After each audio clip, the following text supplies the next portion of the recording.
नमस्कार दोस्तों, मेरा नाम है संस्कार और बहुत बहुत स्वागत है आप सभी का डेवलपमेंट न्यूज़ के एक और नए फ्रेश एपिसोड में। शुरुआत करते हैं आज की सबसे पहली अपडेट के साथ में, जो कि निकल कर आ रही है डीएमआरसी की तरफ से, यानी कि दिल्ली मेट्रो रेल कॉर्पोरेशन की तरफ से।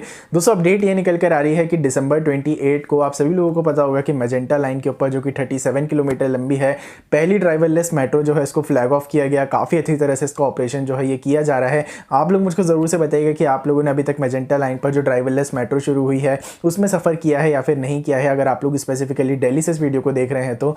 इसके साथ में दोस्तों यहाँ पर जो डीएमआरसी है उसने प्लान किया है कि मजलिस पार्क से लेकर शिव विहार के बीच में जो पिंक लाइन बनाई गई है, ऑलमोस्ट 57 किलोमीटर का ये स्ट्रेच है, तो यहाँ पर भी इस साल के एंड तक आप लोगों को जो ड्राइवरलेस मेट्रो है ये पूरी तरह से देखने के लिए मिल जाएगी। तो काफ़ी अच्छी अपडेट निकल कर आ रही है स्पेसिफिकली डीएमआरसी की तरफ से, क्योंकि दुनिया में अभी तक सिर्फ 7% ऐसी मेट्रो है या फिर 7% ऐसी मेट्रो सिस्टम है जहाँ पर ये ड्राइवरलेस मेट्रो जो है इसका ऑपरेशन किया जाता है। और अभी 7% के अंदर हमारी डीएमआरसी, दिल्ली मेट्रो या फिर हमारा इंडिया भी अब आकर स्टैंड करता है। तो काफ़ी प्राउड मोमेंट है हम सभी लोगों के लिए। उम्मीद करेंगे कि डीएमआरसी 57 किलोमीटर के स्ट्रेच के ऊपर भी जल्द से जल्द ड्राइवरलेस मेट्रो की जो सुविधा है इसको शुरू कर दे। दोस्तों यहाँ पर जो अपडेट निकल कर आ रही है वो आ रही है हमारी डोमेस्टिक रेटिंग एजेंसी यानी कि केयर रेटिंग एजेंसी की तरफ से, जिसने रिसेंटली इंडिया के अलग अलग सेक्टर्स की जो आप बोल सकते हैं क्रेडिट रेटिंग है इसको पूरी तरह से जारी कर दिया है। अब यहाँ पर बात जो निकल कर आती है वो ये आती है कि इसको पूरी तरह से कैलकुलेट किया जाता है मॉडिफाइड क्रेडिट रेशो, या फिर हम लोग इसको एमसीआर भी बोल सकते हैं। अभी आगे जाकर मैं एमसीआर से ही बोलूंगा। तो Q1 और Q2 में हमारा जो एमसीआर था ये स्टैंड करता था 0.94 के ऊपर, और करंटली हमारा जो एमसीआर है ये 0.96 पर आकर स्टैंड करता है। अब आसान भाषा में अगर हम लोग यहाँ पर बात करें तो जो ये एमसीआर है, अगर ये 1 से नीचे होता है तो इसको कमज़ोर माना जाता है, और अगर ये 1 से ज़्यादा रहता है तो उसको स्ट्रॉन्ग माना जाता है। अब ऑल ओवर अगर हम लोग हमारी इकॉनमी के बारे में बात करें तो टोटल 31 ऐसे सेक्टर हैं जो कि काफ़ी ज़्यादा इंपॉर्टेंट हैं। अब इन 31 सेक्टर्स में से 12 सेक्टर्स जो हैं इनकी ये जो एमसीआर है ये 1 से ज़्यादा है, और बाकी बचे हुए जो 19 सेक्टर्स हैं इनकी एमसीआर जो है ये 1 से कम है। तो मार्जिनल इंप्रूवमेंट हम लोग को यहाँ पर देखने के लिए मिला है। उम्मीद करेंगे कि Q4 हमारे यहाँ पर जब खत्म होता है तब हम लोगों को यहाँ पर सिग्निफिकेंट इंप्रूवमेंट जो है ये देखने के लिए मिले, और हमारा ये जो एमसीआर है ये 1 से ऊपर चला जाए। दोस्तों यहाँ पर जो अपडेट निकल कर आ रही है वो आ रही है कोल इंडिया के प्रोडक्शन को लेकर। अब दोस्तों कोल इंडिया का जो प्रोडक्शन है इसने Q3 के अंदर 6.3% की ग्रोथ जो है इसको पूरी तरह से रजिस्टर किया है। प्रोडक्शन के बारे में अगर हम लोग बात करें तो Q3 के अंदर 156.8 मिलियन टन का प्रोडक्शन जो है इसको पूरी तरह से किया गया है। साथ ही साथ में अगर हम लोग इसको Q2 के प्रोडक्शन से कंपेयर करते हैं तो Q2 में 115 मिलियन टन का प्रोडक्शन किया गया था, और अगर परसेंटेज वाइज हम लोग यहाँ पर ग्रोथ के बारे में बात करें तो ऑलमोस्ट 36.4% की ग्रोथ जो है ये कोल इंडिया ने रजिस्टर करी है।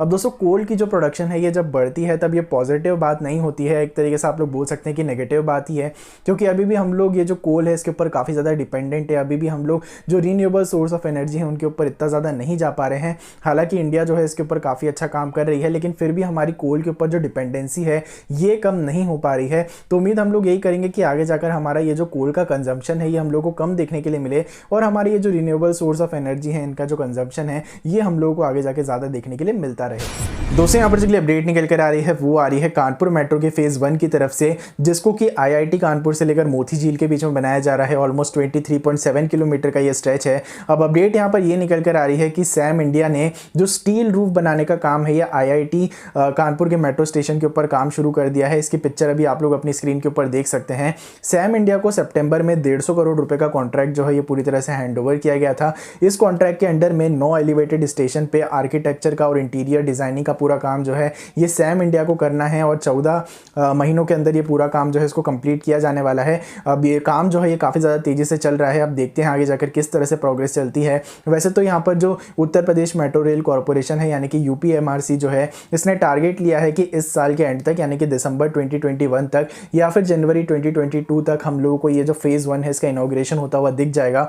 अब जो स्पीड है वो तो काफ़ी अच्छी चल रही है। अब देखते हैं आगे जाकर क्या होता है। अगर आप लोग कानपुर से स्पेसिफिकली इस वीडियो को देख रहे हैं तो आप लोग मुझको ज़रूर से बताइएगा कि आप लोगों को प्रोग्रेस किस तरह की लग रही है। दूसरे यहाँ पर जो अपडेट निकल कर आ रही है वो आ रही है इंडेन के एलपीजी सिलेंडर की तरफ से। अगर आप लोग इंडेन के कस्टमर हैं तो अब आप लोगों को एक नई सर्विस देखने के लिए मिलेगी, जहां पर अगर आप लोगों को नई टंकी की बुकिंग करना है या फिर अगर आप लोग एक नए कस्टमर बनना चाहते हैं तो आप लोग सिर्फ एक मिस कॉल देकर इस सर्विस को पूरी तरह से अवेल कर सकते हैं। ऑल ओवर इंडिया इस सर्विस को अब जो है पूरी तरह से शुरू कर दिया जाएगा। साथ ही साथ में अगर हम लोग चार्जेस वगैरह के बारे में बात करें तो कोई भी चार्ज जो है अभी आप लोगों को देखने के लिए नहीं मिलेगा। मिलेगा।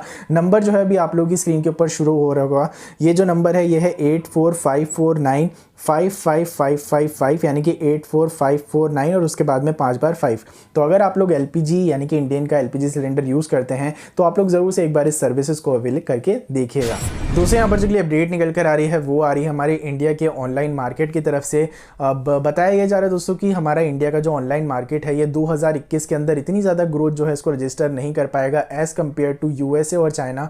यूएसए और चाइना का यहाँ पर प्रेडिक्ट किया जा रहा है कि 2021 के अंदर इन लोगों का जो ऑनलाइन मार्केट है ये 20% के पेस के साथ में ग्रो करने वाला है। वहीं अगर हम लोग बात करें इंडियन मार्केट की तो इंडियन मार्केट का ये फोरकास्ट किया जा रहा है कि ये 7 से 8% की पूरी स्पीड के साथ में ग्रो करेगा। अब इसके पास साथ में मल्टीपल फैक्टर्स हैं, वहाँ की गवर्नमेंट जो है ये ऑनलाइन मार्केट को काफ़ी ज़्यादा पुश कर रही है। साथ ही साथ में कोविड से लड़ने के लिए वहाँ पर पूरी तरह से कॉन्टैक्टलेस जो डिलीवरी वगैरह है उसकी पूरे ऑप्शंस जो हैं पूरी तरह से प्रोवाइड करवाए जा रहे हैं। गवर्नमेंट काफ़ी ज़्यादा मदद कर रही है जिसकी वजह से एक्सपेक्ट किया जा रहा है कि वहाँ का ऑनलाइन मार्केट जो है ये 2021 के अंदर काफ़ी ज़्यादा ग्रो करेगा।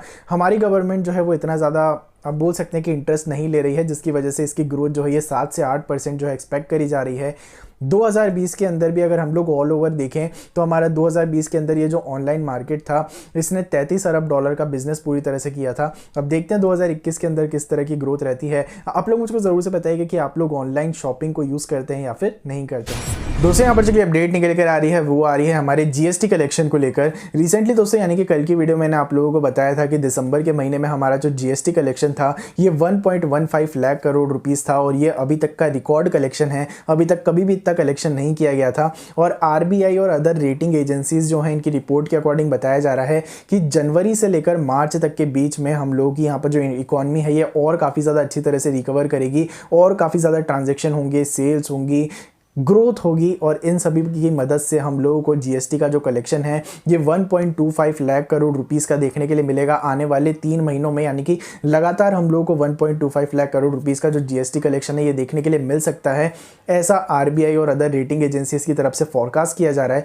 और इसके मल्टीपल फैक्टर्स हैं, आप सभी लोगों को पता है कि इकॉनमी जो है ये काफ़ी अच्छी तरह से ग्रो कर रही है, हमारा जो सेल्स वगैरह है ये काफ़ी अच्छी तरह से रिकवर कर रही हैं, ट्रांजेक्शंस रिकवर कर रहे हैं। तो उम्मीद करेंगे कि जीएसटी का कलेक्शन इसी तरह से अच्छा रहे और साथ ही साथ में हमारे इंफ्रास्ट्रक्चर प्रोजेक्ट्स जो हैं उनकी फंडिंग में कभी भी कमी नहीं आए।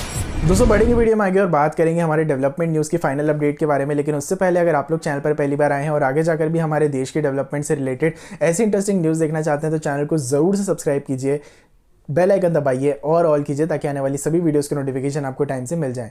अब दोस्तों लास्ट अपडेट यहाँ पर निकल कर आ रही है हमारे देश के फॉरेन डायरेक्ट इन्वेस्टमेंट यानी कि एफडीआई की तरफ से। अब दोस्तों लास्ट ईयर के कंपैरिजन में अगर हम लोग देखें स्पेसिफिकली अगर हम लोग टाइम फ्रेम के बारे में बात करें तो यहाँ पर हम लोग अप्रैल से लेकर अक्टूबर के बारे में बात कर रहे हैं। तो अप्रैल से लेकर अक्टूबर के बीच में 2019 के अंदर हमारे देश को 3.07 लाख करोड़ रुपीस का एफडीआई जो है ये रिसीव हुआ था। वहीं अगर हम लोग 2020 के बारे में बात करें या फिर करंट फाइनेंशियल ईयर के बारे में बात करें तो करंट फाइनेंशियल ईयर में अप्रैल से लेकर अक्टूबर के बीच में 3.42 लाख करोड़ रुपीस का एफडीआई यानी कि फॉरेन डायरेक्ट इन्वेस्टमेंट जो है ये हम लोगों को पूरी तरह से मिला है। तो अगर हम लोग ग्रोथ के बारे में बात करें तो टोटल 11% की ग्रोथ जो है ये हम लोगों ने रजिस्टर करी है, जो कि काफ़ी अच्छी अपडेट निकल कर आ रही है। तो उम्मीद करेंगे कि इसी तरह से हमारा एफडीआई ग्रो करता रहे क्योंकि एफडीआई जो है ये काफ़ी ज़्यादा ज़रूरी है स्पेसिफिकली हम लोगों के लिए भी और हमारी गवर्नमेंट के लिए भी। तो दोस्तों आज की इस वीडियो में बस इतना ही था। ये वीडियो अगर आप लोगों को पसंद आई हो तो इसे ज़रूर से लाइक कीजिएगा और शेयर कीजिएगा अपने दोस्तों के साथ में। बहुत ही जल्दी मिलेंगे एक और नई और फ्रेश वीडियो के साथ में। इस वीडियो को हम लोग यहीं पर खत्म करते हैं। इस वीडियो को देखने के लिए आप लोगों का बहुत बहुत धन्यवाद। बहुत ही जल्दी मिलेंगे एक और नई और फ्रेश वीडियो के साथ में। तब तक के लिए be a traveller, be a explorer. जय हिंद, जय भारत, वंदे मातरम।